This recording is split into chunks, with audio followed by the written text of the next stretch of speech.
Hari ini tanggal 16 Desember, cepat banget hari berlalu dan 2 minggu lagi kita udah ganti tahun. Oke, kita langsung aja start dari IHSG ya. Sorry, jam live-nya agak-agak random ya. Thank you udah mau live terus walau liburan. Iya, gara-gara waktu kemarin gathering kok pada banyak yang nungguin ya, ternyata ya, sambil masak, sambil nyetir, pada nonton, ya wes lah. Pokoknya aku selalu usahain. Hai, oke, aku izin matiin komennya. Aku izin matiin komennya ya. Oke, langsung aja guys, kita mulai. Loh, saham pertama kok malah Tesla. Ya, IHSG ini karena sering ditanya aja aku bahas, cuman sebenarnya aku udah merasa ini nggak relevan karena yang ngegerakin DSSA sebenarnya ya. Jadi kemarin banking naik, DSSA turun ya IHSG merah ya. Dan hari ini bankingnya merah, tapi DSSA-nya naik, ya jadinya nggak terlalu merah banget ya, jadi didorong sama DSSA gitu. Oke, terus hari ini market value 29,5 T, di pasar reguler 20,5 T, didominasi saham bumi 2 T, BCA hampir 1 T, BMRI 886 M. Nah, terus kemudian di pasar negosiasi ada CBDK, ini gunanya buat apa sih? Buat nutupin perut gendut kalau lagi bungkuk-bungkuk gitu. CBDK sekitar 5T, PANI 1T, dan BBRI 613 M gitu. Terus market hari ini cenderung agak-agak sideways, yang aktif cuman beberapa saham aja kayak saham MTech ya, koin kan besok mau IPO Supa, jadi ngaruh ke MTech. Terus hari ini net sell asing 90 M ya di pasar reguler. Yang banyak di net sell ada saham BRI 264 M, BCA 244 M, GoTo 106 M, Dewa 59 M, dan BRMS 51 M ya. Kita habis ini mau bahas beberapa saham dari grup MTech, tapi juga saham-saham lain pastinya. Terus secara makro kita lagi ada jam 8:30 sih, sebentar lagi ini akan ada data non-farm payroll. Nah ini kalau yang trading forex ini ngaruh banget sebenarnya ya, dan juga US stocks ini juga ngaruh gitu. Jadi perkiraannya non-farm payroll Amerika ini diperkirakan melemah atau melambat di Oktober 55.000, November perkiraan 40.000, pengangguran tetap di angka 4,4%, dan PMI itu masih akan tetap ekspansif atau di atas 50 ya. Jadi PMI manufaktur ini menunjukkan aktivitas manufaktur ya di Amerika masih tetap di atas 50 tapi agak melambat, dan retail sales agak melambat juga gitu. Jadi signal ekonominya agak-agak mendingin yang bisa memperkuat ekspektasi penurunan suku bunga ke depan ya. Jadi ada potensi penurunan suku bunga ke depan gitu. Oke, terus bagaimana dengan rating kredit Amerika yang diturunkan, dan artinya apa? Baru aja Amerika Serikat tuh mengalami penurunan peringkat kredit ya. Jadi Moody's di Mei 2025 dan Scope Ratings di Oktober 2025 tuh menurunkan rating kredit Amerika. Nah, penurunan rating kredit ini bukan berarti Amerika tuh lagi krisis atau langsung dalam kondisi yang menakutkan, enggak, tapi jadi peringatan soal kondisi keuangan negara ke depan gitu ya. Jadi buat Amerika ke depan jadi satu warning gitu. Nah, dalam 5 tahun bunga utang tuh hampir 2 kali lipat dari 514 miliar US dollar di 2020 menjadi sekitar 1,1.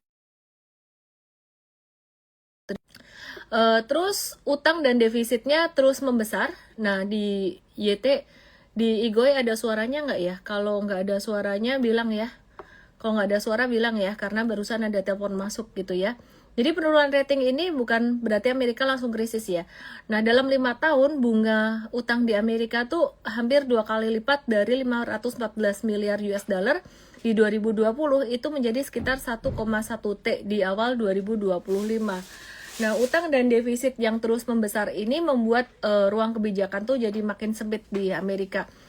Jadi ini penting untuk diperhatikan ya. Jadi meskipun ratingnya turun, Amerika tuh masih jadi acuan global karena ekonomi di Amerika ya masih termasuk yang besar ya, paling besar, dan juga dolarnya juga masih kuat meskipun sempat melemah beberapa waktu belakangan karena The Fed nurunin suku bunga gitu.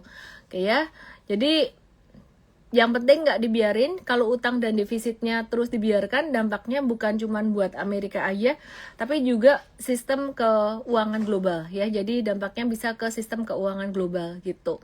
Terus dari dalam negeri, sebelum aku bahas saham-saham, pemerintah lagi nyiapin pajak buat insentif pajak buat aksi korporasi BUMN, bukan berupa pemotongan pajak, tapi regulasi arus dividennya dia, proses merger, akuisisi, dan restrukturisasinya gitu. Jadi supaya proses merger, akuisisi, restrukturisasi IPO-nya bisa lebih efisien ya, jadi bisa lebih menghemat ke depan. Terus Pak Purbaya katanya lagi menyiapkan dana untuk pemulihan bencana 60 triliun dari APBN gitu. Oke, terus jadi ada satu yang baru di sini ya. Nah, terus utang luar negeri Indonesia, utang luar negeri swasta di Indonesia turun dari 190,7 miliar jadi 190,7 miliar, sorry. Ya, atau turun 1,9% secara tahunan ya. Jadi artinya apa? Artinya sebenarnya Indonesia itu sebenarnya swastanya lagi melambat atau lagi slow down. Salah satu penyebabnya adalah harga komoditas melemah, jadi perusahaan agak-agak menahan ekspansi juga. Terus biaya utang falas mahal, jadi rupiah terus melemah, dan resiko kurs sehingga banyak perusahaan dan pihak swasta itu jadi jauh lebih berhati-hati gitu. Nah, tapi ini bukan selalu negatif, artinya ada beberapa perusahaan itu memang mengambil alih pendanaan ke rupiah atau domestik ya, bisa jadi pendanaannya pakai rupiah gitu atau pakai kas internal. Dalam jangka pendek tuh kondisi seperti ini bisa menekan rupiah sebenarnya karena pelunasan utang falas itu tadi dalam bentuk mata uang asing gitu. Nah, tapi kalau jangka panjang, semoga struktur keuangan bisa lebih sehat gitu ya. Jadi intinya sih sebenarnya dalam jangka pendek, utang luar negeri swasta turun sekitar 1,9% tahunan, ini menunjukkan perlambatan perekonomian.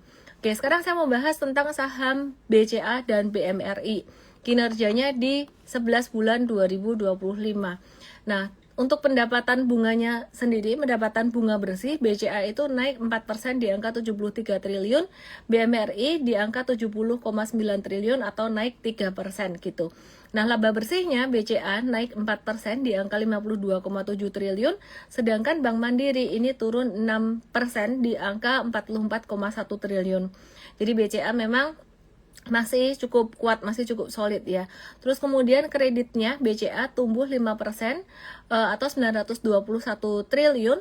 Nah, sedangkan Bank Mandiri ini unggul di penyaluran kredit yang naik 13% di 1.452 triliun gitu. Nah, terus kemudian NIM atau net interest margin-nya sekitar 5,7% di BCA, sedangkan BMRI 4,1%. Loan to deposit ratio BCA lebih unggul di angka 76,8%, artinya tidak semua duit depositnya disalurkan dalam bentuk kredit. Kemudian BMRI itu di 91,7%. Jadi LDR ini kalau bisa jangan terlalu tinggi gitu ya. Nah, terus kemudian CASA ratio di BCA 84,4%, sedangkan di BMRI 71%. Artinya apa? Artinya uang murah ya, uang murah titipan nasabah di BCA itu makin numpuk, tapi di BMRI berkurang gitu ya. Jadi BCA bisa mencari untung lebih gampang karena biaya bunganya lebih kecil. Tapi kalau harga sahamnya mungkin teman-teman berpikir nggak naik-naik, hari ini turun lagi. Aku rangkum aja buat saham-saham big banks, hari ini turunnya tuh sebenarnya masih normal gitu ya. Oke, jadi kita bandingkan dengan guidance ya, dengan guidance di tahun 2025 di awal tahun itu guidance-nya BCA gimana? Itu 5, guidance loan growth pertumbuhan kredit 6-8%, dan realisasi saat ini 6-7% itu masih sesuai dengan guidance BCA. Guidance itu apa sih? Guidance itu perkiraan dari perusahaan, dari bank itu sendiri gitu. Nah, terus kemudian guidance untuk NIM-nya di angka 5,7 sampai 5,8%. Realisasinya di angka 5,4 sampai 5,6%. Jadi nggak terlalu jauh dari guidance atau perkiraan juga. Dan sebenarnya apa yang membuat investor asing masih wait and see terhadap saham-saham perbankan Indonesia? Simple banget. Selain karena lagi banyak wait and see terhadap berbagai kebijakan pemerintah ya asing waktu itu, mereka juga melihat guidance dari sektor perbankan ya yang untuk tahun 2025 itu kan guidance-nya di akhir tahun 2024 kemarin udah muncul, guidance-nya sangat konservatif untuk tahun ini. Jadi sebenarnya mereka sudah memperkirakan bahwa tahun ini akan slow down gitu ya, tapi akhirnya terlewati juga tahun 2025 ini dengan cuan, tapi cuannya dari saham-saham Konglo. Oke. Untuk loan to deposit ratio, guidance atau perkiraan dari BCA sendiri 76-78%, realisasinya 76-77%, masih cukup oke.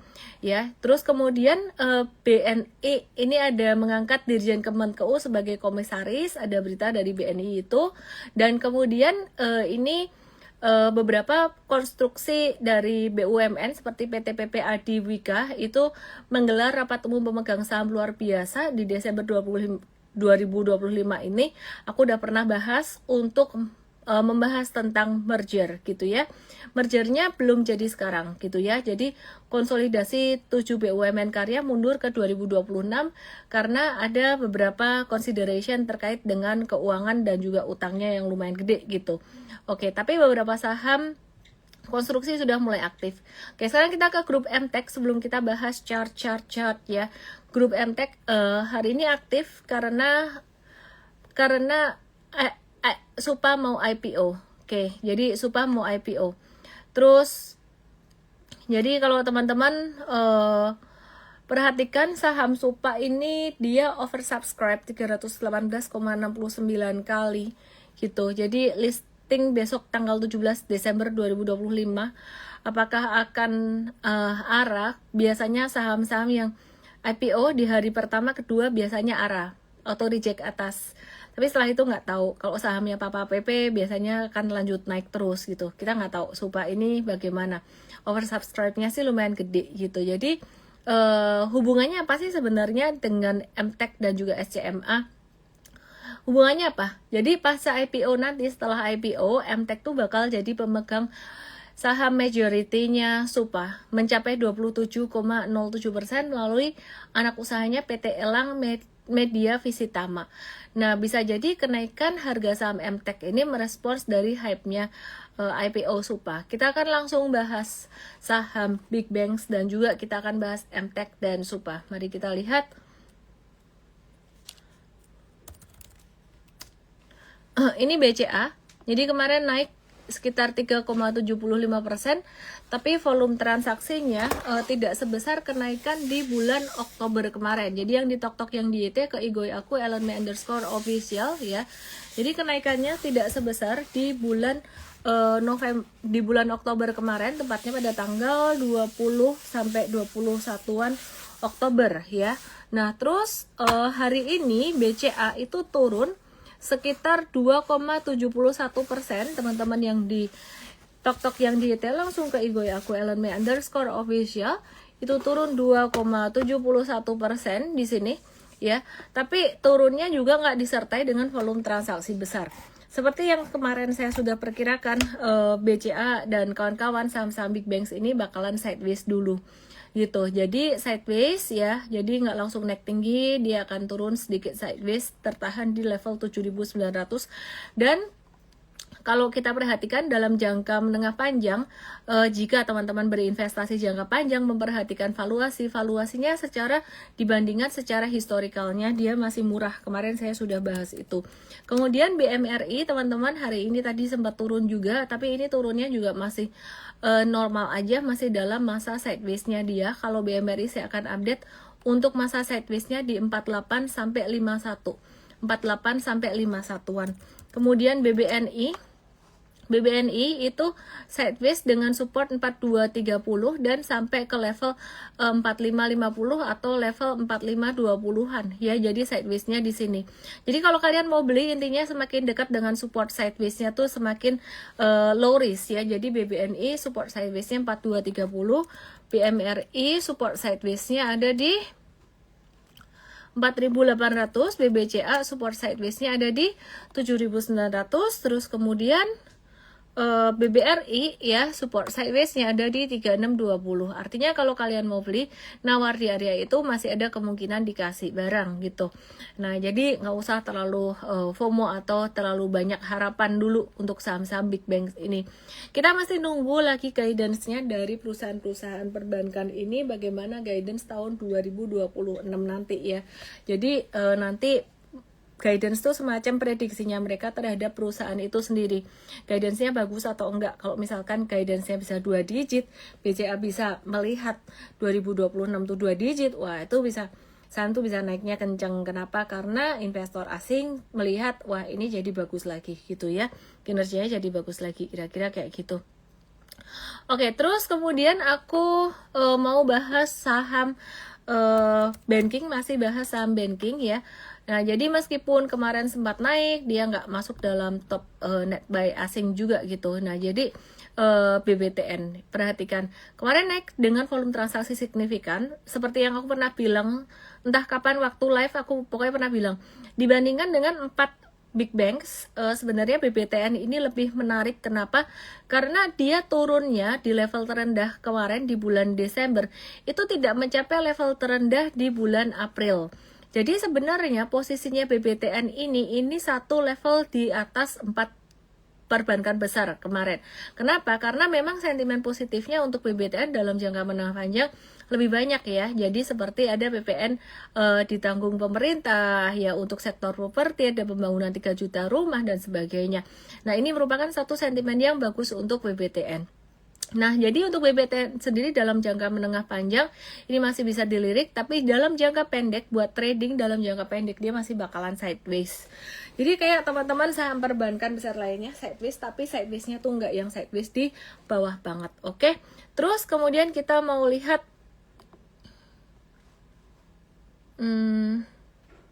saham BBYB. Kita update saham BBYB, saham bank digital ya, terkait dengan IPO Supa. Beberapa saham bank digital justru malah ikutan naik. Jadi salah satunya BBYB. Jadi BBYB di M-Trade saat ini ada cuan sekitar 78%, tinggal ngehold aja. Jangan buy dulu, kalau mau buy tunggu dia turun sekitar 500-an atau 525 atau 500-an gitu.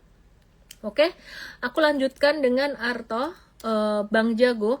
Bank Jago dia lagi mulai sideways sekitar area support di level 2100 ya. Level supportnya 2100 teman-teman, dan support yang lebih rendah lagi di 2010. Artinya lebih aman kalau misalkan kamu mau buy di 2010, ini lagi sideways banget. Trennya lebih bagusan BBYB daripada Arto gitu. Oke, not a buy sell recommendation, mesti belajar dulu sebelum masuk ke saham. Tapi intinya saham-saham perbankan digital ini sudah mulai aktif. Yuk kita mau lihat SCMA, masih dari grup MTech yang masih ada keterkaitan juga dengan Supa yang besok mau IPO. Nah, SCMA ini beberapa hari kemarin dia sudah breakout dari resistance-nya 408 dan mulai menuju ke level 462, potensi menuju ke 462. Tapi sekali lagi model kayak gini tinggal ditunggu aja, jangan dikejar. Kalau mau buy tunggu retracement ke 408-an, sekitar area tersebut ya. Jadi SCMA ini masih akan bisa naik, cuman jangan dikejar. Kalau mau buy tunggu di 408. M-Trade sudah ada SCMA. Yuk kita belok dikit ke saham koin. Saham koin ya. Jadi teman-teman, ini koin per hari ini tadi mantul dari satu support yang bagus banget. Aku tarik ke kiri. Support ini adalah support yang bekas breakout dia dari sideways di bulan Oktober, berkali-kali sideways. Terus kemudian di 20 November dan di 2 Desember, 1 Desember ini juga menguji satu resisten yang sama yang setelah dijebol sekarang jadi support ya. Jadi ketahan di situ, terus tadi mantul, jadi kita tadi test buy gitu. Tapi saham ini resikonya masih lumayan gede. Jadi kalian harus hati-hati gitu ya. Terus kemudian kita mau lihat saham Yapfa.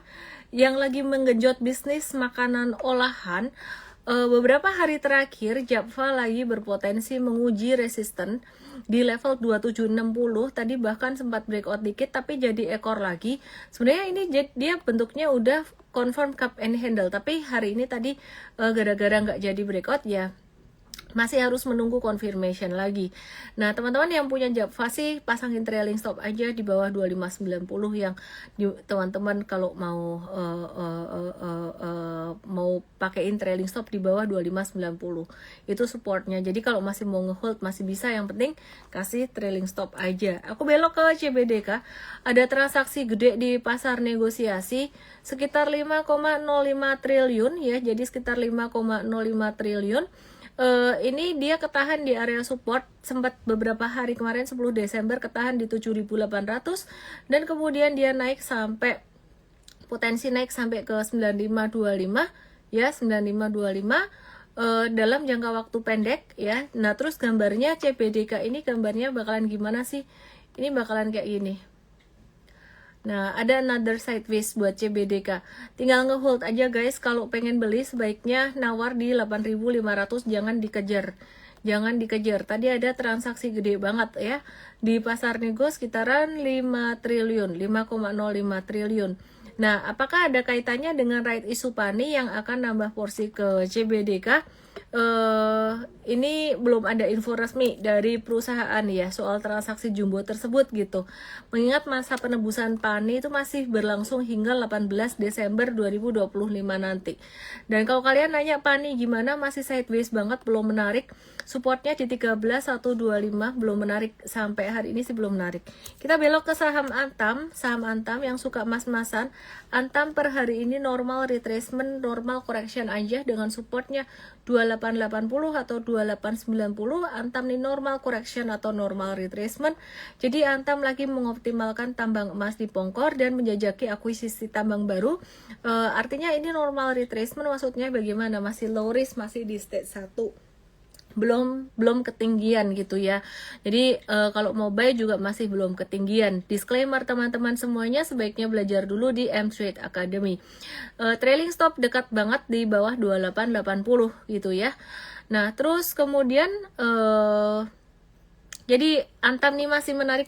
Terus kita belok sedikit ke saham mas-masan yang lain, ada Archie.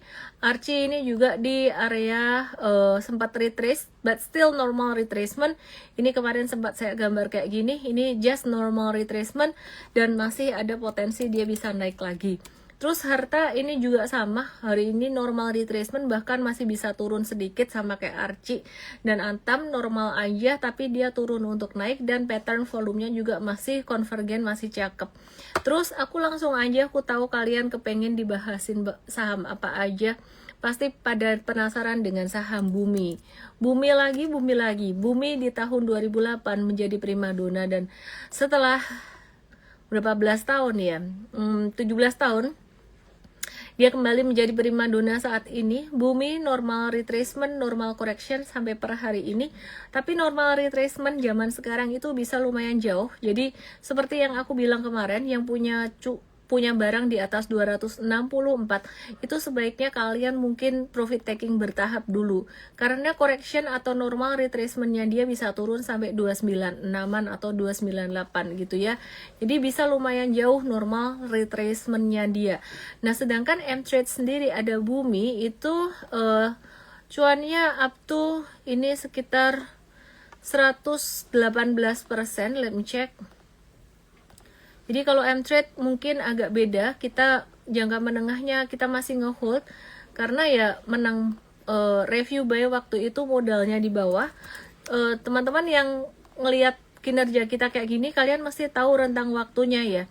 Review buy-nya sejak 7 Oktober, jadi 125 sampai 171% ini range-nya lumayan gede ya dari Oktober, bahkan dari 22 Oktober waktu itu. Jadi lumayan gede range kita ngehold. Jadi kalau kalian mengikuti saya bukan scalping, M-Trade nggak scalping, tapi M-Trade lebih ke buy and hold saham tuh lumayan lama gitu ya, sampai trennya patah. Yuk kita ngintip dikit ke TINS yang pernah belakangan ini ngasih cuan M-Trade 200%. Bagaimana kabarnya dengan TINS? Kita kemarin sell TINS itu pas dia turun di sini. Jadi kita bungkus cuan 200%, buy-nya waktu itu di bulan Juli di bawah sini. Tapi ternyata naik low. Nah, low nyesel nggak? Nggak nyesel. Sama sekali nggak nyesel.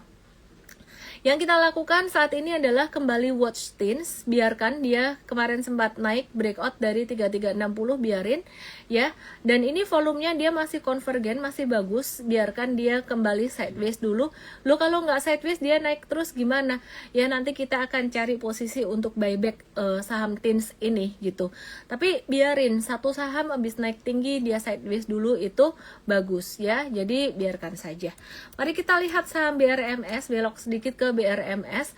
Tadi seperti yang saya bilang, Antam, Arci, HRTA itu normal retracement, demikian halnya dengan BRMS. Bagus retracementnya, bagus, malah kalau dia dapat teman-teman dapat di harga dekat 1025. Dia turun dengan volume transaksi kecil. It's a good retracement, is normal retracement, very good retracement.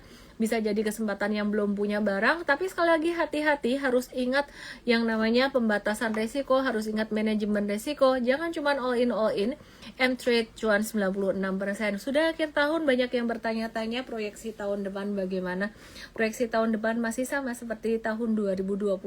Sebenarnya secara perekonomian belum ada sesuatu yang ngegas, yang luar biasa, yang bikin ekonomi ngegas kencang. Masih recovery pasca pandemi itu impactnya lama dan panjang. Bahkan Amerika sendiri, kalau kalian memperhatikan beberapa data kan memang agak slow down, makanya The Fed jadi mau menurunkan suku bunga ya. Nah jadi di Indonesia sendiri juga sama, kemarin suku bunga barusan udah diturunin sekitar kalau nggak salah 5 kali di Indonesia. Jadi 2026 mungkin baru pemanasan, belum ngegas gitu. Cuman kalau kalian nanya saham-saham apa yang bakalan gerak, saham konglo masih bakalan bisa jalan nggak? Sekarang udah Desember dan aku ngelihat di Desember ini saham-saham konglo tuh turunnya volumenya tuh nggak besar. Jadi kesimpulannya saya melihat bahwa saham-saham konglo ini masih banyak yang sideways dulu, mungkin akan sideways dulu normal, dan 2026 bisa jalan lagi. Nah tapi banking apa yang nggak jalan? Nanti dibilangin nunggu guidance atau nunggu guidance itu seperti prediksi ya dari perusahaan itu sendiri. Jadi proyeksi perkiraan mereka punya kinerja di tahun 2026 tuh gimana. Nunggu itu dulu. Kalau itu bagus, banking 2026 bisa lebih kencang. Karena investor besar melihat itu, investor asing melihat itu. Terus apa tantangannya 2026? Yang tantangan di depan mata sih sebenarnya dari MSCI. Apa itu MSCI? Morgan Stanley Capital International yang mau mengeluarkan aturan free floatnya pakai angka dari KSEI. Nah itu angkanya kecil banget, itu kalau sampai aturan itu keluar, itu jadi banyak saham Indonesia yang keluar dari atau bobotnya bisa berkurang dari MSCI gitu ya. Nah kalau demikian maka investor asing bisa melepas saham-saham di Indonesia. Nah itu kejadian kapan? Nanti keputusannya kalau nggak salah di akhir Januari, antara Januari Februari keputusannya keluar. Tapi sebenarnya efektifnya bukan Januari Februari tapi sekitaran pertengahan tahun Mei, kalau nggak salah di sekitar bulan Mei gitu ya. Jadi itu tantangannya guys, itu tantangannya, dan semoga enggak. Aku sih berharap semoga IDX bisa bisa ngobrol dengan MSCI dan enggak memberlakukan aturan yang kayak gitu ya. Oke, terus bagaimana dengan saham Amerika? Tema AI dan teknologi di Amerika masih akan terus menjadi satu topik, satu tema yang hot di Amerika gitu ya, di US stocks. Cuman kalau ngelihat saham-sahamnya udah agak ketinggian. Nah jadi hati-hati. Nah hubungannya apa dengan Indonesia? Kalau AI masih bagus, industri AI masih bagus, dan juga electric vehicle masih bagus, itu kaitannya dengan sektor nikel ya. Jadi sektor metals di Indonesia, nikel. Kalau di China rare earth itu sangat diperlukan sekali. Yang di Indonesia ada rare earth itu TINS, TINS, PT Timah. ya. Jadi kalau kalian nanya sektor metal tahun 2026 nanti bakalan masih bagus atau enggak, masih bakalan menarik. Jadi metal masih bakalan menarik, termasuk juga saham emas. Saham emas-emasan, maksudnya bukan kodenya emas tok gitu. Oke. Oke, tadi aku ada bahas metals, mari kita ke saham Inco. Inco ini dia, nih aku mau kasih lihat satu pattern yang menarik ya. Inco, perhatikan Inco, dia tuh sideways di bawah ya, sideways di bawah ya kan, harusnya nih stage 4, ini stage 1 ya. Tapi buat saya, buat M-Trade, ini jadi kita berhati-hati sekarang. Kenapa? Sideways-nya agak lumayan panjang, didahului dengan tiang turun. Nah, batasan kita di 3790, breakdown dari situ kita caw. Kenapa? Karena kalau di bawah 3790 atau 3800 dia jatuh di bawah, ini confirm pattern inverse flag gitu. Dia belum tentu jatuh. Kondisi sideways ini masih kondisi 50-50. Pertanyaannya 50-50-nya ngeyel lagi. 50-50-nya lebih ke arah jatuh apa ke arah naik? Biasanya kalau ke arah naik tuh volume hijaunya tinggi ya. Tapi kalau ke arah turun, volume merahnya yang lebih tinggi. Nah, ini pertanyaannya hijau dan merah lebih tinggian mana? Ternyata 50-50 juga gitu loh. Ini merahnya tinggi, hijaunya tinggi. Kalau ditanya, ini lebih banyak merahnya tinggi di pas dia jatuh. Cuman belakangan merahnya kecil, hijaunya pada tanggal berapa nih? 15 Desember hijaunya udah mulai naik gitu. Jadi apakah dia sudah mulai beralih dari distribusi ke akumulasi? Kita nggak tahu. Nanti kita lihat confirmation chart aja. Breakdown dari 3790 kita mau cow.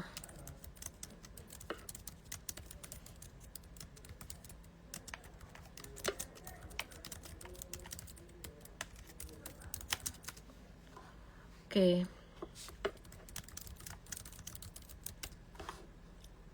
Sebentar ya guys.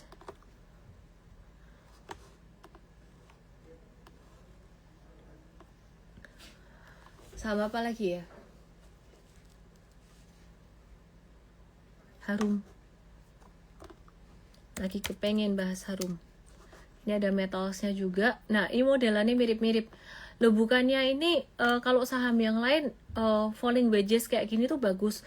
Falling wedges tuh beda sama kalau tadi Inco tuh kayak tiang, bener-bener tiang jatuh dung dung dung dung dung kayak gitu sih. Gitu ya. Jadi ini beda sih. Jadi falling wedgesnya kalau harum masih supportnya 970, yang makin dekat 970 semakin bagus.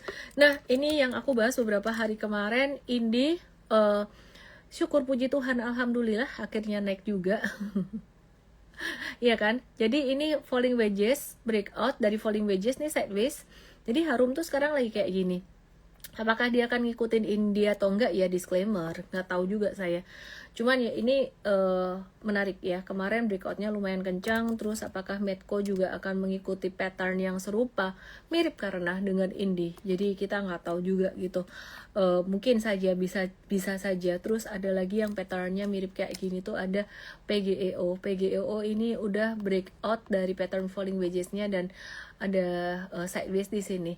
Jadi mungkin banyak teman-teman yang bertanya-tanya, ada yang nanya, kok pakai chart, gak pakai bacaan ini toh Broksum, ngecekin pergerakan bandar gimana, nggak pakai ini toh berita-berita kayak gitu, apa namanya, nggak pakai cara ini itu macem-macem.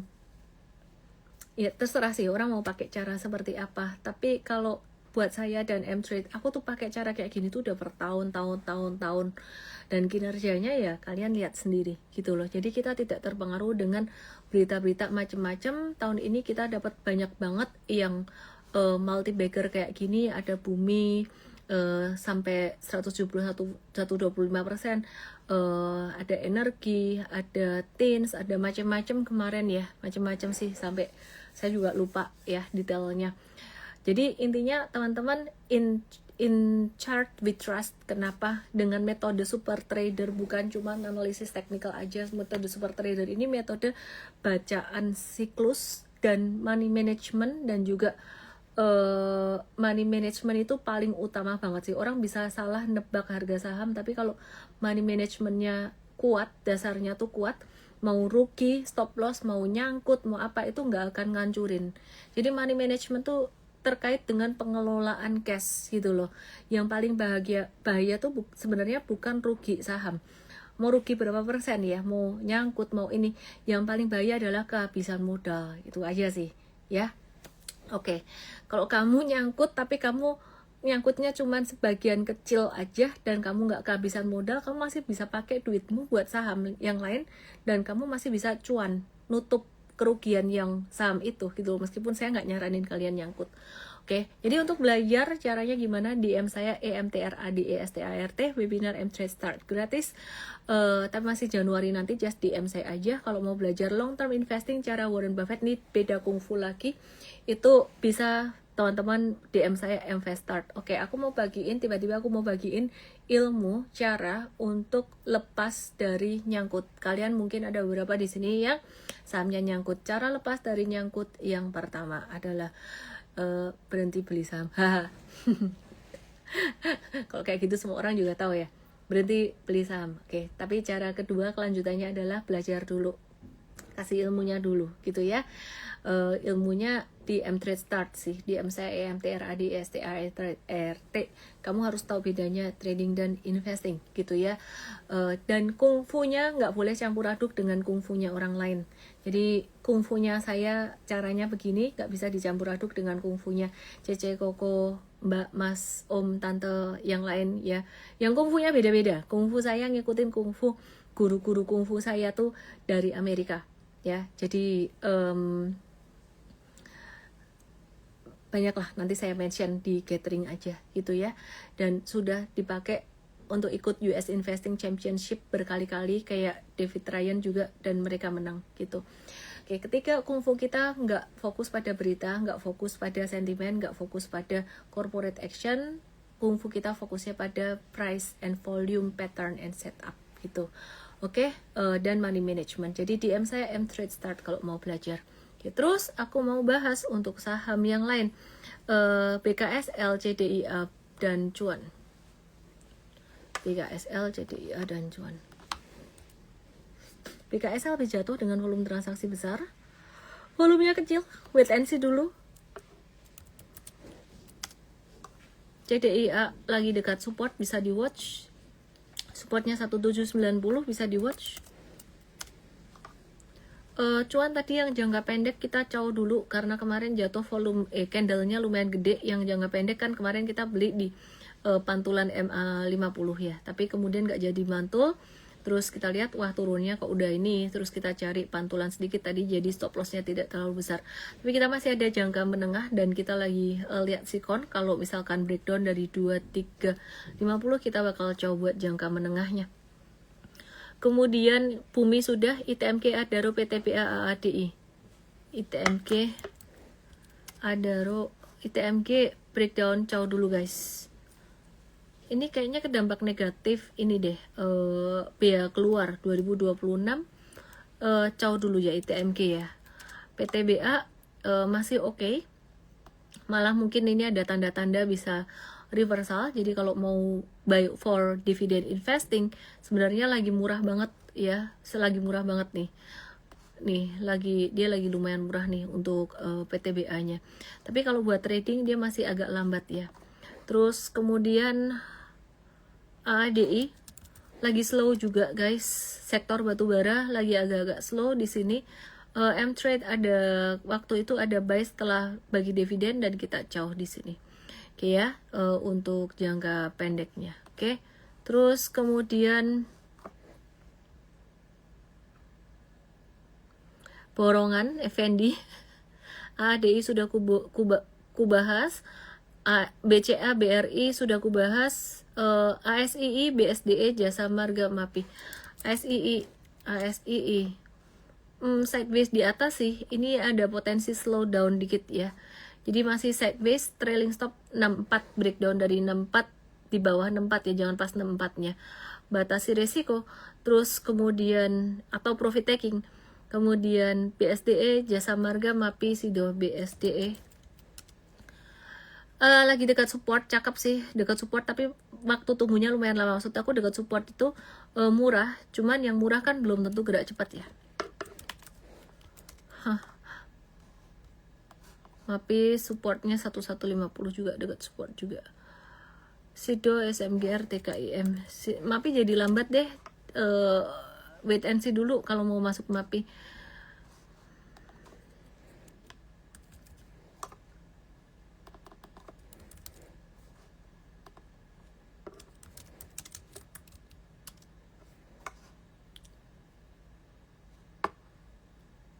Oke. Terus Mapi Dear Team, untuk data makro Amerika diupdate di Igoy channel aja ya, Dear Team ya. My team yang denger ini tolong jawab. Oke. Jasa Marga. Apa nak? Sih lagi nge-live nak. Jasa Marga nggak dulu deh. Lagi downtrend itu, hindarin dulu. Oke.